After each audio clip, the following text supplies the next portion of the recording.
Hey guys, welcome back to the Mr. Global channel. In this segment, we're going to talk about energy independence. And with growing energy demand happening so fast, could we possibly lose that energy independence?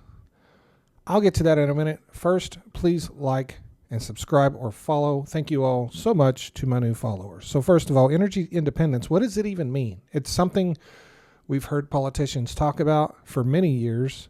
And it's really very simple. Energy independence only means that you produce more total energy than you consume. That's all it means.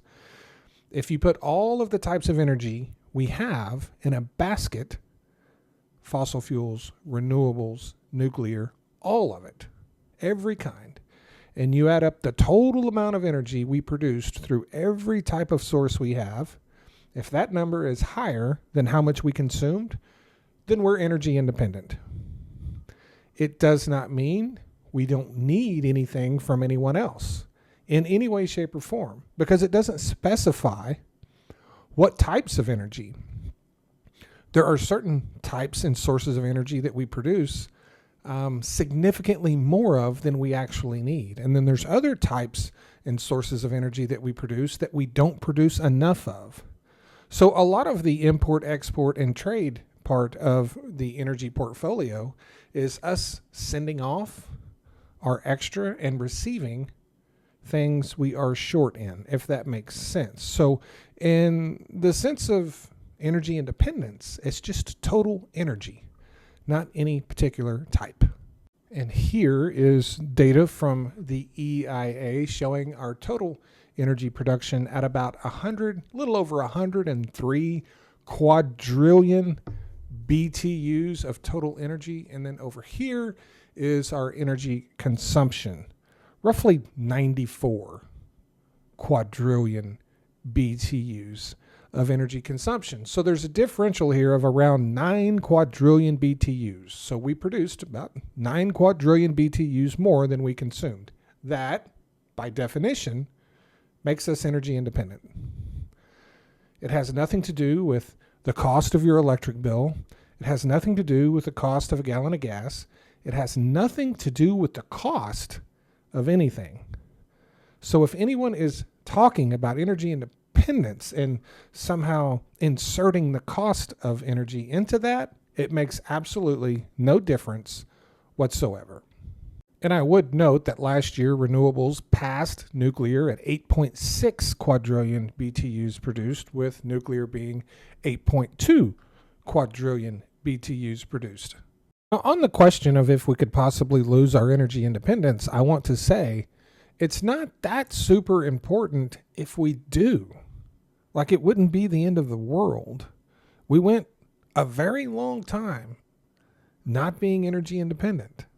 And during those times, we could actually afford our energy. I don't know if you've noticed that or not.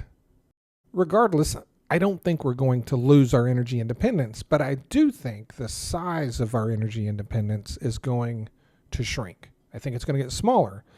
Like I said, we're at about 9 quadrillion BTU differential, total production versus total consumption. I think that can absolutely shrink. And the reason it's going to shrink is because energy demand is growing, and in many areas, energy production is going to shrink, specifically oil production in the United States, which is supposed to lose about 250,000 barrels of oil a day in 2026. Now, the total loss of BTUs isn't that great when, even though that's a big number, it's not that great in total BTUs, at least in comparison to the numbers we're working with. I mean, it's a lot of BTUs, but so losing that oil would be the equivalent of about a half a quadrillion BTUs. And we are, like I said, at 9. But here's the thing. Energy demand by 2050 is going to increase by probably 8 or 9 quadrillion BTUs as well. 7.6 quadrillion BTUs is estimated just in electricity. In addition, I think, any energy lost by reduced oil production will easily be replaced by solar and some wind. I think that happens pretty easy. But I don't see our energy production keeping up with energy demand on a BTU basis. I don't see that happening. And what that means is that's going to shrink. Is that significant? No, it's not super significant, but understand we're going to triple our natural gas exports. And this is where energy independence can and will come into play in reality for probably the first time ever. Energy independence up until now, it makes me feel good just from a national security issue that we can produce that much energy. One less thing we have to worry about. We're less reliant on other countries. But in the process of this becoming energy independent and producing all of this enormous amount of energy, of course, the corporations want to make their billions of dollars and sell off our natural resources to the highest bidder around the world. The issue I have, which I've stated before, is the rate and quantity at which they want to do that. Because all of that, it's already happening through, failure to improve the grid and other things. But all of that is going to lead to further upward pressure on what we have to pay for energy. And that's really the point of this video. We are going to be this massive energy producing nation, energy independent, shaking our fist at how strong we are. And we're the ones that are going to have to pay for it.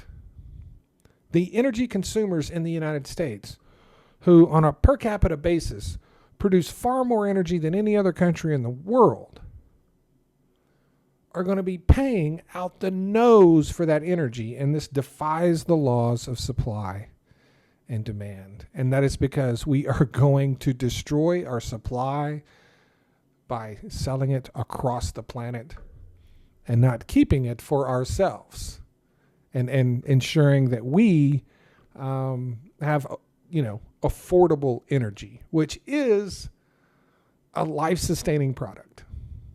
So I guess the question is, what are we bragging about? What are we bragging about? What is so great about being energy independent if I got $1,000 electric bill? Who cares? It's all about, listen, this whole energy independence thing benefits the corporations. It's not for us. It's not for us. We're not in the club. We're not in the club, right? We don't get to play on that playground. We're not invited.